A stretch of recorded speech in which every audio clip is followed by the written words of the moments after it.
আমরা গতদিন আমরা এর মান বাই করছিলাম গত ভিডিওটাতে।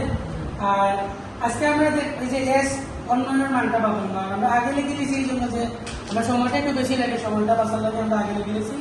আর তোমরা তো বুঝছো, আবার সেকেন্ড টাইম বুঝো, আমরা ভিডিও যারা দেখা আবার কি বুঝবা।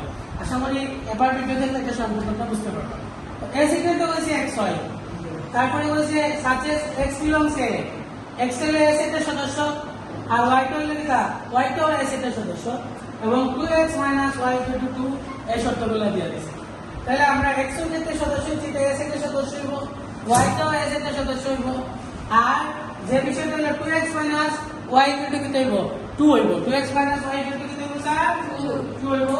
এই শর্তগুলো থেকে আমরা কি তখন আজকে আমরা s গণনার মানগুলো আমরা বাই করব। s গণনা তারপর আমরা যেখানে a সমান কত ভিডিওতে আমরা বাই করছি না, এর মান 1 2 3 4 বাই করছি, ঠিক আছে জানি। আবার অনেক সময় এর মানটা দেওয়া থাকবে বা বি মানটা যে মানটা কইব ওই মানটা দেওয়া থাকবে, ওই মানটা থেকে বাই করতে পারবে।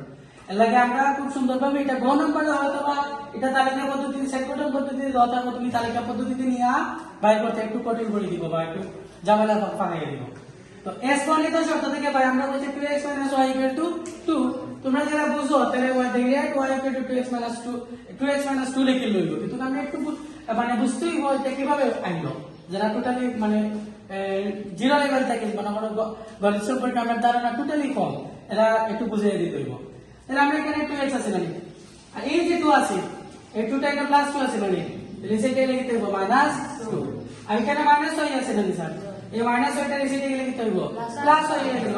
এবারে আমরা পক্ষান্ত করি y = y টা রিসেটে নিলাম আর এটা রিসেটে নিলাম। এই পক্ষান্ত আমরা যদি পুরোটা এই যে সেইটা নিয়ে এটা বলে তাহলে সাইন চেঞ্জ করে না ভাই, এটা হলো আমরা 2x একটা y এর সাইডে নিছি আর আমরা 2 টাকে সাইডে আনছি আর আমরা 2x এর সাইডে অ্যাডজাস্ট করছি, এর লাগে +2x 2 টাইমে -2 আছে আর -2 এখানে +2, মানে আমরা পক্ষান্তর করি y = 2x - 2 তাহলে y এর শর্ত কয়টা দুইটা, একটা শর্ত 2x অর্থাৎ x এর মানের সাথে 2 গুণ করলে আর এই x এর মানের সাথে 2 গুণ করলে এই গুণ বলতে কি 2 বিয়োগ করলে যত হইব তত হইব y এর মান।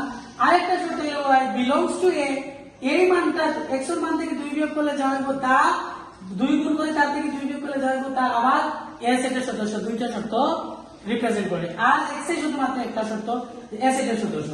এর লাগে আমরা x belongs to a এর জন্য y = 2x - 2 এর মান নির্ণয় করি। আমরা একটা কি রাখলাম টেবিল রাখলাম, এই টেবিলে x এর কোনো শর্ত নাই, একটাই শর্ত s এর সদস্য, আমরা 1 2 3 4 s এর সদস্য দিলাম। এবার y এর ক্ষেত্রে এটা বলছি যে আমরা এটা প্রয়োগ করা লাগবে, আমরা 2x - 2 y এর মান কত হইব। তাহলে আমরা প্রথম ক্ষেত্রে এই যে গড়, এই গড়ে আমরা x এর মান কত 1 মানে 7, তাহলে আমরা 2 দিলাম আর x এর মান 1 দিলাম বিয়োগ 2, 2 এর সাথে 2 গুণ করলে 2 একে 2 বিয়োগ 2, 2 থেকে 2 বিয়োগ করলে কত হলো আমরা 0 হলো, বুঝাইতে পারছেন স্যার? আচ্ছা, এরপরে আমরা সেকেন্ড তো আমরা এখানে x এর মান কত স্যার 2, x এর মান কত স্যার আমরা 2, তাহলে আমরা এখানে দিলাম সমান 2, x এর মান আমরা দিলাম 2 - 2, 2 এর সাথে 2 গুণ করলে 2 গুণ কত স্যার 7, সাইড থেকে আমরা 2 বিয়োগ করলে কত, সাইড থেকে 2 গেলে কি 2, আমরা 2 বসাইলাম, ঠিক আছে জানি স্যার। একইভাবে আমরা যদি এখানে x এর মান এগুলো কত 3, আমরা 3 দিলাম, 3 এর সাথে 3 গুণ করলে কত 6, 6 থেকে 2 বিয়োগ করলে কত 4, আমরা 4 দিলাম। একইভাবে আমরা এটা দিলাম স্যার, আমরা 4 গুণ করলাম স্যার, গুণ কত স্যার 8 থেকে 2 গেলে কত 6, আমরা 6 দিলাম। এখন দেখো আমরা 0 2 4 6 এই শর্ততে কি বললাম, কিন্তু এই সদস্যগুলা s এর কি আছে কিনা, কারণ x belong y belongs s এর সদস্য হইব। তাহলে আমরা 0 এবং 6 দেখো আমরা s এর নাই, 1 2 3 4 2 আর 4 আছে, 2 আর 4 আছে না স্যার, তাহলে আমরা 0 এবং 6 নাই, তাহলে আমরা লিখতে পারি যেহেতু 0 এবং 6 নট belongs a, সেহেতু 1 0, এরপরে এটা সারি যে সম্পূর্ণ ক্রমযুক্ত 1 আর 0 আর 4 আর 6, এটা কি not belongs s, belongs to আমরা কি রকম লাগে, আমরা নট belongs to s এর সদস্য হতে পারি।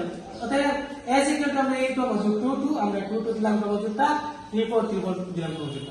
এবার যদি আমরা আবার ডোমেইন, আমরা প্রশ্ন দিছি না একটু লিখে দিলাম ডোমেইন s নির্ণয় করতে, তাহলে প্রথম অংশটা ডোমেইন, এখানে 2 এখানে 3, 2 3 হলো ডোমেইন, আর দ্বিতীয় অংশটা আমরা ক্রমযুক্ত দ্বিতীয় অংশটা অর্থাৎ শেষে যেটা পরে এটা হলো রেঞ্জ, আমরা 2 এবং 4 রেঞ্জ। আশা করি তোমরা বুঝতে পারছো, কোন প্রশ্ন আছে কি জরুরি না?